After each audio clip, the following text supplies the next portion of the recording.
नमस्कार. आज आपण शेतीमधल्या एका खूप महत्वाच्या तंत्रज्ञानाबद्दल बोलणार आहोत. Predictive AI. हो, म्हणजे भविष्याचा अंदाज बांधणारी कृत्रिम बुद्धिमत्ता. आपण आज शेतीत प्रेडिक्टिव्ह AI पीक उत्पादन वाढीची गुरुकिल्ली या लेखाच्या आधारावर बोलतोय. बरोबर. उद्देश हा आहे की हे तंत्रज्ञान शेतकऱ्यांना कसं उपयोगी पडू शकतं, पीक उत्पादन कसं वाढवू शकतं हे समजून घेणं. आणि सोप्या भाषेत सांगायचं तर म्हणजे मागचा डेटा वापरून, मशीन लर्निंग अल्गोरिदम्स वापरून हे भविष्याचा अंदाज लावतं. म्हणजे भूतकाळातील माहिती वापरून भविष्य पाहणं थोडक्यात. अगदी तसंच. हवामान असेल, कीड असेल, उत्पादन. बरं, मग सुरुवात हवामानापासूनच करूया, कारण शेती तर त्यावरच चालते बऱ्याच अंशी. किती अचूक अंदाज मिळतो हवामानाचा? खूप चांगला मिळतो. म्हणजे नुसता पाऊस नाही, तर तापमान कसं राहील, गारपीट होईल का, वारा कसा असेल, आर्द्रता. अच्छा. या सगळ्याची बऱ्यापैकी अचूक माहिती मिळते. त्यामुळे काय होतं की पेरणी कधी करायची, फवारणी कधी, कापणी कधी, याची योग्य वेळ साधता येते. अगदी. आणि कीड किंवा रोगांबद्दल काय, त्याचाही अंदाज येतो. हे कसं शक्य आहे? AI ला कसं कळणार की कीड येणार आहे? हो, हे खूप इंटरेस्टिंग आहे.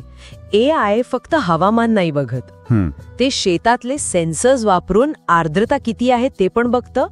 आधी कधी प्रादुर्भाव झाला होता त्याचा डेटा वापरतं. अच्छा. आणि मग त्याचे अल्गोरिदम्स, म्हणजे ती गणिती पद्धत, ती ओळखते की अरे आता डाउनी मिल्ड्यू सारखा रोग यायला किंवा अळी पडायला पोषक वातावरण तयार होतंय. काय सांगताय? एवढंच नाही, काही वेळा कॅमेरा वापरून पानांवरचे डाग किंवा रंगातले बदल ओळखून सुद्धा लवकर अलर्ट मिळतो. अरे वा.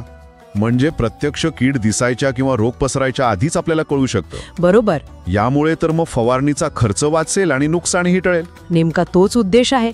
वेळेवर आणि गरजेपुरतीच फवारणी करता येते. हे झालं हवामान आणि रोगांचं. पण आता संसाधनांबद्दल बोलूया. पाणी आणि खतं हे मोठे खर्चिक विषय आहेत. हो, खरंय. इथे AI काय मदत करतं? इथे पण AI खूप महत्वाचं ठरतं.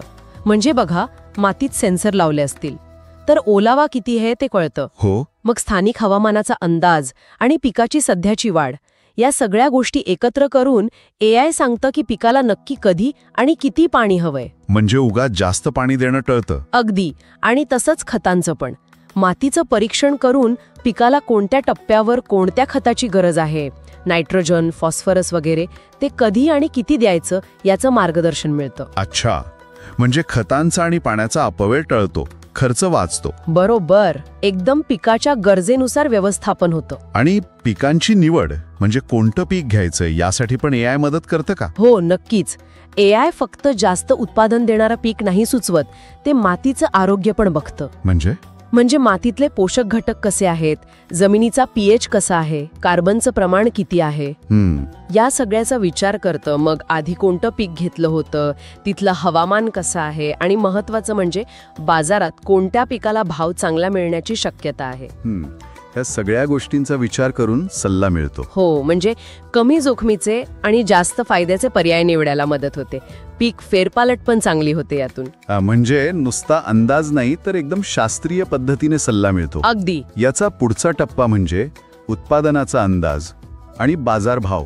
ते कसं काम करतं? तर AI काय करतं, जेवढा डेटा उपलब्ध आहे, हवामान, माती, पाणी, बियाणं, खतं, मागच्या वर्षांचं उत्पादन, हे सगळं वापरून पुढे किती उत्पादन येऊ शकतं याचा अंदाज बांधतं. हा अंदाज मग आर्थिक नियोजन करायला, कर्ज किंवा विमा वगैरेसाठी खूप महत्वाचा ठरतो. आणि बाजारभाव, हो ना, तो तर सर्वात कळीचा मुद्दा असतो शेतकऱ्यासाठी. हो ना. तर AI काय करतं की मागणी पुरवठ्याचा ट्रेंड बघतं. मागच्या काही वर्षांचे बाजारभाव कसे होते, सरकारी धोरणं काय आहेत, या सगळ्याचा अभ्यास करून पुढे भाव कसे राहतील याचा अंदाज देतं. बरोबर. म्हणजे मग शेतकऱ्याला कळतं की आपलं पीक कधी विकायला हवं, कुठे विकायला हवं, म्हणजे चांगला नफा मिळेल. हे सगळं ऐकायला तर खूपच म्हणजे आश्वासक वाटतंय. भारतात याचा वापर सुरू झालाय का? खरंच काही उदाहरणं आहेत? हो, सुरुवात झालीये आणि काही कंपन्या चांगलं काम पण करत आहेत. तुम्ही ऐकलं असेल, फसल, क्रॉपिन सारखे स्टार्टअप्स आहेत. हो, ऐकलंय. नीती आयोग आणि मायक्रोसॉफ्ट मिळून पण एक प्रोजेक्ट करत आहेत. IBMचं वॉटसन फॉर ॲग्री आहे, आयफको किसान ॲप आहे. बरीच उदाहरणं आहेत आता. पण मग हे सगळं इतकं सोपं आहे का वापरायला? म्हणजे आव्हानं नसतील का, विशेषतः आपले लहान शेतकरी? अगदी बरोबर मुद्दा मांडला तुम्ही. आव्हानं आहेत नक्कीच. एकतर सगळीकडे अजून इंटरनेट, स्मार्टफोन पोहोचलेलं नाहीये. खरंय. दुसरं म्हणजे हे तंत्रज्ञान वापरायला थोडं तांत्रिक ज्ञान लागतं, जे सगळ्यांकडे असेलच असं नाही. हां. सुरुवातीला थोडा खर्च पण येतो आणि काही वेळेस हे ॲप्स थोडे वापरायला किचकट वाटू शकतात. म्हणजे तंत्रज्ञान आहे, पण ते पोचायला हवं. अगदी. ते सोपं करून त्यांच्यापर्यंत पोहोचवणं गरजेचं आहे. थोडक्यात फायदे काय काय झाले मग?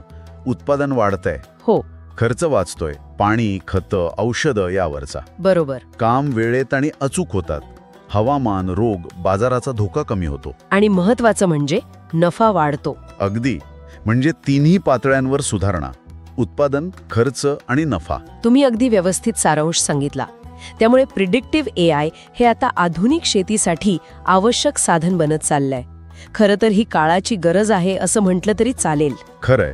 तंत्रज्ञान आहे, फायदे स्पष्ट आहेत, पण जाता जाता एक विचार येतोय मनात: हे इतकं उपयुक्त तंत्रज्ञान आपल्या देशातल्या अगदी सामान्य शेतकऱ्यापर्यंत सहजपणे, परवडणाऱ्या दरात आणि वापरायला सोप्या पद्धतीनं कसं पोचवता येईल, यावर अजून काय करता येईल?